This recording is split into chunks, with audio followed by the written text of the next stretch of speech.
J'ai perdu 10 centimètres sur le tour de hanche, 5 centimètres sur le tour de ventre. Et puis, c'est sûr que je me suis musclée, hein. Vraiment globalement tonifiée et surtout l'impression d'avoir dégonflé. Je suis quand même passée d'un 44 à un 40 déjà, là. Au bout de 4 mois d'hypnose, j'avais toujours les mêmes problèmes dans les moments de grands chamboulements émotionnels. Je m'attendais pas à ce que le fait de me mettre en premier dans ma vie ait autant d'impact positif, même sur les autres. Enfin, je me sens pas du tout coupable par rapport à ma famille. Je suis contente d'être devenue moi-même, en fait. Tout simplement, c'est plus important. Donc, déjà là, comme je vois, en fondant, comme déjà je me trouve tellement plus belle et tout le monde de mes amis me disent « Oh là là, t'es trop belle, ça te va mieux ». Enfin voilà, je sens que déjà là, je m'aime comme je suis en ayant perdu la moitié des kilos que je voulais. Ça m'a remis au centre de l'action, tu vois, j'ai compris qu'en fait c'était moi le point de départ qui allait pouvoir faire changer les choses et arrêter de chercher la solution ailleurs en fait. Le problème alimentaire, ça avait pris tellement de place que c'était le sujet principal de ma vie entre guillemets, ça prenait toute la place.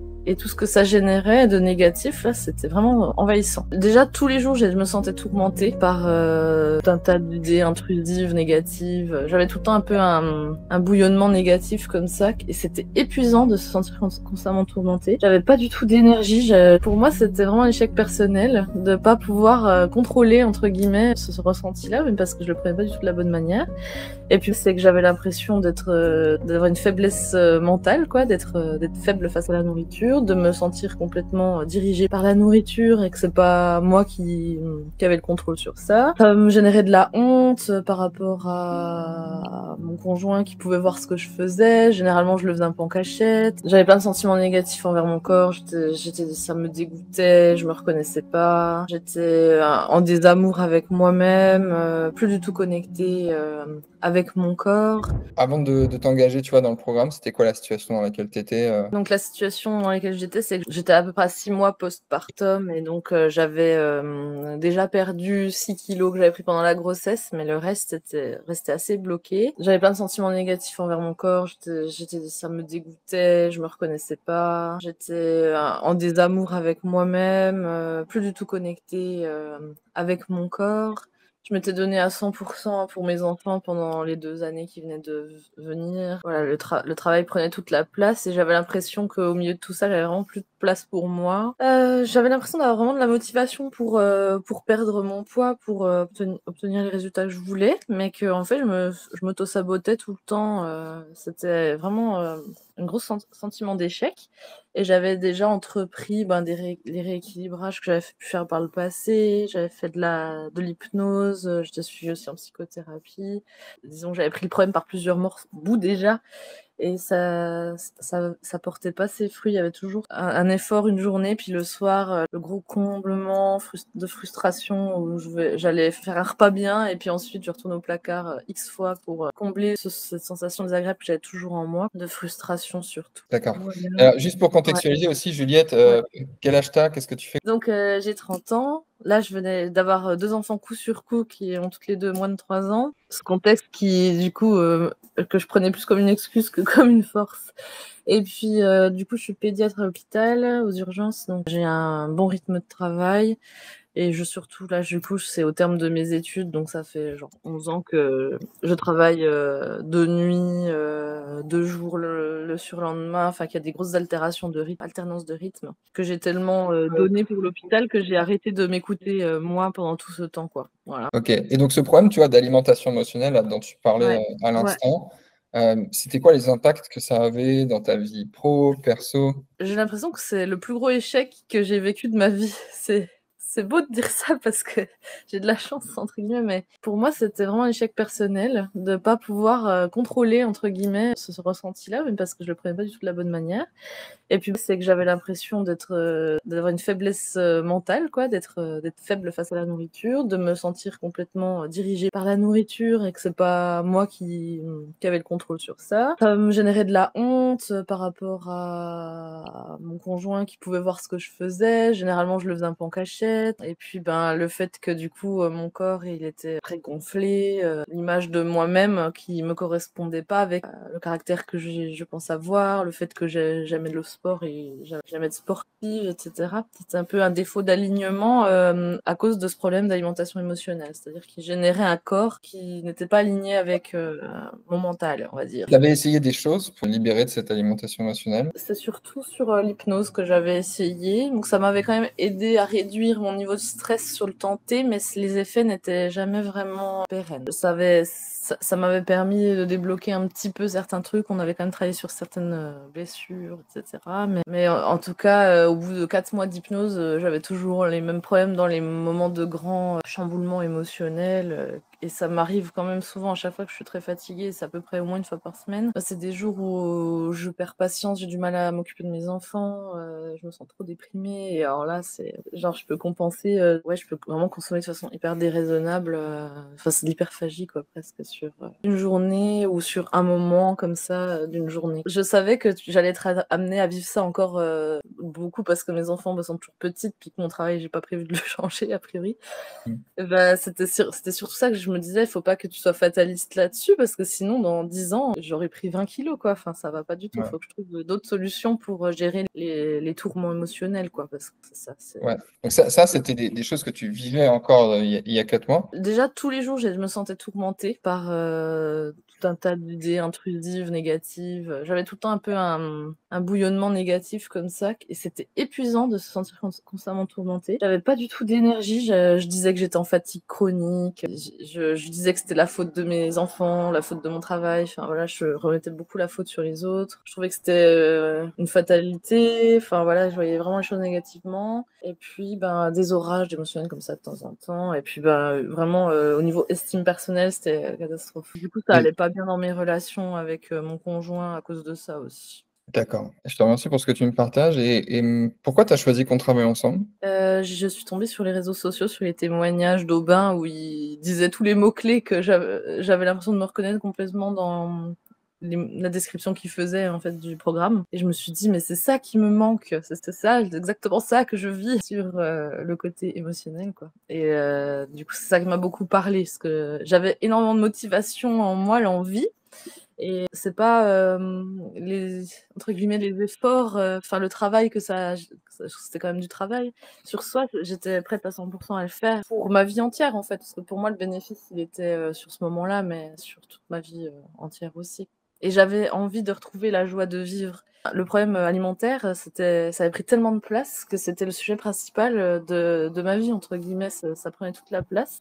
Et tout ce que ça générait de négatif, là, c'était vraiment envahissant. Donc j'avais envie de kiffer la vie que j'avais choisie. J'arrivais pas à profiter 100% de ces moments-là à cause de tout ça. Ça avait vraiment des impacts quand même dans ma vie. D'accord. Et alors, quand tu commences à travailler sur la méthode, tu commences ton accompagnement, comment ça se passe au début pour toi? Et au début, j'avais quand même un petit peu l'arrière-pensée que j'allais pas y arriver, mais j'avais quand même envie de tenter c'est-à-dire que moi, j'étais motivée, je disais: «Je vais y arriver», mais ma petite voix à l'intérieur, elle freinait: «Je pense que tu arriveras pas à perdre ton poids quand même», enfin voilà. C'est fou le subconscient là, il s'accroche quoi, pour te faire échouer. Et après je me suis lancée à 100% dedans, j'étais hyper motivée dès le début, j'ai bouffé le programme en 2 semaines. Il y avait pas Léa, elle m'avait dit de toute façon que si je voulais vraiment des résultats, enfin plus ou moins rapides, mais bon, il fallait quand même que j'y passe un certain temps. Donc comme ça me plaisait d'apprendre tout ça, ça me parlait énormément sur ma problématique, ben j'ai tout écouté une première fois, puis après dans un second temps, je l'ai tout réécouté une fois que j'avais mieux saisi tout. Et puis Ok. plus je faisais les cours et plus je me disais que j'allais y arriver, parce qu'il y a des cours qui sont hyper motivants, tu vois. Aubin, il te challenge là comme ça m'a vraiment parlé parce que ça m'a remis au centre de l'action. Tu vois, j'ai compris qu'en fait c'était moi le point de départ qui allait pouvoir faire changer les choses et arrêter de chercher la solution ailleurs en fait. Et en soi les solutions c'est des choses simples que tu peux appliquer, c'est juste la répétition tous les jours des choses qui joue, quoi. Mmh. Bah, c'était pas difficile en soi à faire, quoi, donc ça m'a rassurée, quand j'ai vu que tout ça, je pouvais le faire. Au début, c'était difficile, notamment dans le sport, parce que j'avais beaucoup de douleurs partout, j'étais pas tonique, donc c'était pas agréable, quoi. Mais je savais que ça allait revenir et il s'est en même pas 2 semaines, je prenais plaisir dans le sport, j'avais envie de tout le temps bouger, rediversifier le sport. Je pense ce qui a été le plus dur, c'était sur le fait de marcher plus au quotidien, parce que je me déplace beaucoup en vélo et je marchais pas forcément suffisamment au quotidien. Et ça, quand je l'ai remis en place dans un second temps, ça avait redébloqué un peu la perte de poids. Disons que c'est un peu par étapes, certaines choses d'emblée plus faciles pour moi, d'autres un peu moins, mais comme tu es aidé toutes les semaines par ton coach, ça te permet d'avoir tout le temps un boost de motivation. OK.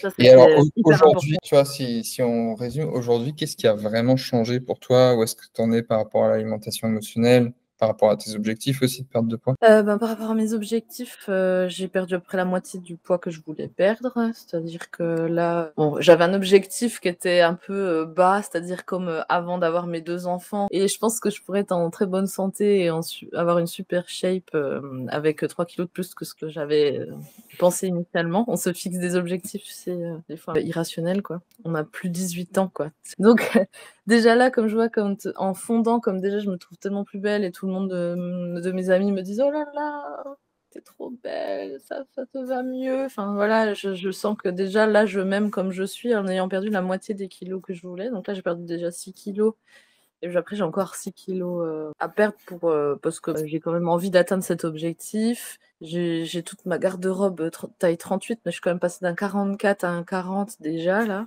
Donc je rentre déjà en certains 38 et donc je suis confiante. Ça fait déjà un gros morceau et je suis confiante là avec tout ce que j'ai appris sur le fait que je vais y arriver, que ça prend du temps, mais au contraire, ça c'est quelque chose qui me rassure, le fait que ça se fasse par paliers, des Mmh. paliers qui se maintiennent. J'ai l'impression que du coup, c'est des kilos perdus définitivement. Alors qu'au début, je voulais que ça aille vite, vite, vite, puis en fait, maintenant, comme je vois que finalement ça marche, je suis contente, ça stabilise petit à petit. Et puis ensuite, j'ai perdu 10 centimètres sur le tour de hanche, 5 centimètres sur le tour de ventre. Et puis, bah, c'est sûr que je me suis musclée. On voit les 3 traits des abdos, là, il manque les autres. Je me suis vraiment globalement tonifiée et surtout l'impression d'avoir dégonflé le fait que j'étais gonflée comme ça faisait pas du tout bonne santé. J'étais pas en bonne santé en fait. Et là, je me sens de nouveau tonique, en bonne santé, sportive. J'ai bien meilleure estime de moi. Je me sens l'esprit léger. Maintenant, je suis prête à accueillir les jours où c'est plus difficile. Tu vois? Pour moi, je vois ça comme un peu des challenges pour me prouver que je peux passer ces moments-là, et puis, bien sûr, ces moments-là, des fois, c'est pas parfait, hein, sur l'alimentation émotionnelle. Je veux dire qu'au quotidien, c'est réglé, mais sur les moments, vraiment difficiles, ben, c'est à peu près, l'équivalent d'une demi-journée par semaine. Bah, je me dis, là, bah, tu as vraiment envie de ce truc, je lâche pour un truc puis après, ben, je sais, équilibrer derrière mes repas pour que ça passe dans mes apports d'une journée ou de 2 jours, en fait, c'est lissé et du coup, je vais pas me stigmatiser pour me dire: «Tu es une merde, tu as craqué, tu as vu ce que tu as mangé», voilà, des trucs horribles que je pouvais me dire avant. Bah, maintenant, je l'accepte, j'en profite 2 fois plus et puis ensuite, je mange plus raisonnablement derrière en écoutant mes sensations. Donc, je me suis vraiment reconnecter sur, mes sensations de faim. Ça, c'était aussi un gros dilemme parce que j'avais des fausses croyances sur l'alimentation. Je pensais que c'est ça qui me redonnait de l'énergie. J'avais beaucoup de fausses croyances, autour de l'alimentation et ça, les coachings, ça m'a vraiment libérée d'énormes, choses là-dessus. J'avais aussi l'idée que, le fait de pas manger et de ressentir la faim, c'était, quelque chose qui allait me faire plus stocker mon corps. Et là, c'est tout un tas de choses qu'il a fallu déconstruire et qui du coup m'ont fait réapprivoiser la sensation de faim, qui est quelque chose que j'avais associé, au risque de faire des malaises pendant la grossesse. Parce que j'avais constamment, des malaises vagos et de la faim, tu sais, une espèce de sensation de faim comme ça pendant les grossesses. Et du coup, bah, j'avais fait je faisais des micro-grignotages, sur la journée et là, j'étais un peu restée dans cette sensation de faim égale signal d'alarme, tu vois? Et je voulais plus ressentir ces sensations. Ce Mmh. qui me rassurait, c'était la réplétion gastrique et ça, c'est un truc dans lequel je me suis complètement déconnectée de cette histoire et maintenant j'apprends à l'apprécier quoi, cette faim. Je me dis ça je sens mon corps vraiment vivant. Ressentir, la faim, c'est juste une sensation physiologique et pour moi, c'est ça la victoire. En plus, je me dis que, ben, ça si mon corps a faim comme ça, ne serait-ce que c'est une demi heure, une heure, ben, en même temps, il déstocke un petit peu donc Pour moi, c'est la preuve que j'ai mangé tout juste ce qu'il fallait, tu vois, sur le repas précédent et que je suis dans la bonne voie. Donc Et plus j'arrive. spécifiquement sur l'alimentation émotionnelle, du Ouais. coup, aujourd'hui, comment tu te sens par rapport à ça? Bah là, j'ai plus peur d'avoir des trucs gourmands dans mes placards. Parce que avant, quand je les avais, c'est comme s'ils me regardaient et puis que il y avait un combat entre eux et moi, tu vois. Donc là, ils sont là, mais c'est même plus une idée pour moi. L'alimentation est plus du tout au centre de ma vie. Je suis plus en train d'avoir peur d'avoir faim, tu vois, d'être dans. Il y avait comme une angoisse en fait autour de tout ce qui était alimentation. Les moments où je me sens moins bien, ben, j'ai appris là avec le programme à d'autres techniques pour que ce soit pas la fin, la réponse à ma sensation de moins bien. Donc à chaque fois que j'ai ça, je sais le reconnaître. Je dis ah attention là, si je me vois en route ça peut m'arriver encore des fois d'avoir des comportements automatiques, ben, je sais me reprendre à temps avant de faire la consommation et puis tenter d'autres choses. Donc ça m'a vraiment aidé parce que du coup sur tous ces moments pas bien là, il y en a plein que j'arrive à passer beaucoup plus vite et sans que ce soit l'alimentation la réponse. Ça Ouais. reste beaucoup plus exceptionnel. Et puis le fait de faire plus d'activité physique aussi, il y a beaucoup moins de moments d'angoisse. Et les moments d'angoisse, j'ai appris à mieux les accueillir. Voilà. Parce que comme en plus j'ai un peu je suis un peu hypersensible et je suis beaucoup le fait de travailler ou d'être avec les enfants, comme c'est beaucoup de sollicitations, tu vois, sensorielles et puis autres. Bah, vite, je me sens un peu submergée. Donc, l'angoisse, ça faisait quand même un peu partie de ma vie, quoi, de par Ouais. mon caractère. Ok, super. Eh ben, écoute, bravo à toi encore. Bien Ouais, joué. je suis contente d'être devenue moi-même, en fait. Tout simplement, c'est plus important. Bah, écoute, bravo à toi, hein. C'est surtout toi qui a fait le travail, hein. Ouais. Merci pour le partage. Pour terminer, éventuellement, qu'est-ce que tu dirais, tu vois, à une personne qui est dans la situation où tu étais il y a 4 mois et Bah, qui justement se sent un ouais, peu perdue, tu vois, à essayer plein de ouais. choses, les Bah, psys. puis au bout d'un moment, tu te dis qu'il n'y a plus rien qui pourra t'aider. Mais en tout cas, ce que je veux vous dire, c'est qu'il n'y a pas de fatalité. Que si je peux y arriver avec mon quotidien à 1000 à l'heure où je travaille autant, j'ai 2 enfants tout bébés, vous pouvez le faire vraiment. Ça prendra le temps qu'il faut accepter ça, mais vous arriverez à atteindre vos objectifs et retrouver une vie sereine autour de surtout une alimentation sereine. Que vous pouvez vous lancer dans le programme avec confiance. Autorisez-vous à lâcher plein de choses, à déconstruire tout un tas de choses, à vous sentir libre de tout ça. Il y a beaucoup de choses à s'autoriser de nouveau et surtout autoriser à se prioriser parce que je m'attendais pas à ce que le fait de me mettre en premier dans ma vie ait autant d'impact positif, même sur les autres. Enfin, je me sens pas du tout coupable par rapport à ma famille comme j'aurais pu penser avant. Je me serais dit, bah, je vais courir, faire récompense. Enfin, j'avais plein d'idées comme ça, mais là maintenant, je sais à quel point ça a pu transformer la maman que je suis, la femme que je suis, pour les autres aussi, et puis pour moi-même, bien sûr. Donc, en tout cas, priorisez-vous, faites-vous plaisir. Soignez un peu toutes ces blessures qu'on a là, par le biais des coachings, etc. Et vous allez ressortir léger, dans tous les sens du terme. Voilà, c'était mon dernier mot. Trop bien, merci. Bah, écoute, merci à toi pour ton retour et puis surtout, prends bien soin de toi. Et puis encore une fois, si tu as, Merci. si tu des questions, n'hésite pas à les poser. On sera toujours là Oui, pour y répondre. merci beaucoup, Charles. Avec plaisir, prends bien soin de toi et puis à bientôt. Salut! Salut.